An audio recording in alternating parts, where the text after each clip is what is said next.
اللہ اکبر۔ حضرت سیدنا شیخ اکبر محی الدین ابن عربی رحمہ اللہ، آپ ارشاد فرماتے ہیں کہ ان کے شیخ تھے حضرت سیدنا شیخ ابو مدین المغربی رحمہ اللہ۔ حضرت شیخ ابو مدین المغربی رحمہ اللہ جو تھے وہ حضرت سیدنا شیخ الامام عبدالقادر الجیلانی رضی اللہ تعالیٰ عنہ کے تربیت یافتہ تھے۔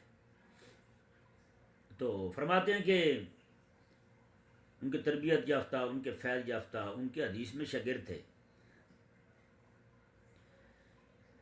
حضرت شیخ اکبر رحمہ اللہ ارشاد فرماتے ہیں کہ ایک بار میں نے ایک کوئی عالم تھے، وہ ان کے شیخ حضرت شیخ ابو مدین مغربی رحمہ اللہ سے کسی مسئلہ میں اختلاف رکھتے ہوں گے، تو ماتے میرے دل میں بھی اس عالم کے بارے میں کوئی میل آ گئی میرے دل میں اس عالم کے بارے میں۔ کہتے ہیں کہ ایک رات خواب میں حضور تاجدار ختم نبوت صلی اللہ علیہ وآلہ وسلم کی زیارت ہوئی۔ مجھے عقل سامنے شاہ میں کہ تم فلاں عالم کے بارے میں دل میں میل کیوں رکھتے ہو؟ میں نے عرض کیا حضور اس لیے کہ وہ میرے شیخ کو اچھا نہیں سمجھتا۔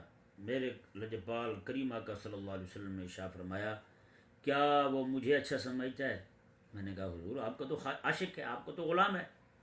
آپ صلی اللہ علیہ وسلم نے ارشاد فرمایا کہ یہ بتاؤ پھر تیرے لیے یہ نسبت تھوڑی ہے کہ مجھے اچھا سمجھتا ہے، مجھ پر ایمان رکھتا ہے، وہ میرا غلام ہے، میرا عاشق ہے، وہ تیرے لیے یہ نسبت کم ہے کہ تو اپنے پیر کی نسبت لے آیا، میری نسبت دیکھا ہی نہیں تو نے، میری نسبت کو تو پھر چھوٹا سمجھا تو نے، اپنے پیر کی نسبت کو بڑا سمجھا تو نے، کہ تو نے میری نسبت کو دیکھتے ہوئے اس سے صلح نہیں کی، اپنے پیر کی نسبت کو دیکھتے ہوئے اس سے تو نے ناراضگی رکھ لی ہے اپنے دل کے اندر۔ شیخ اکبر رحمہ اللہ ارشاد فرماتے ہیں میں اٹھا، اللہ اکبر، دل جو ہے نا میرا کانپ رہا تھا، پورے جسم پہ لرزہ طاری تھا۔ میں نے اللہ تبارک و تعالیٰ کی بارگاہ میں عرض کی، اس عالم سے جا کر میں نے معافی مانگی کہ آج کے بعد میں اپنے دل میں آپ کے بارے میں کوئی بات نہیں رکھوں گا، کیونکہ مجھے حضور نے تنبیہ فرمائی ہے۔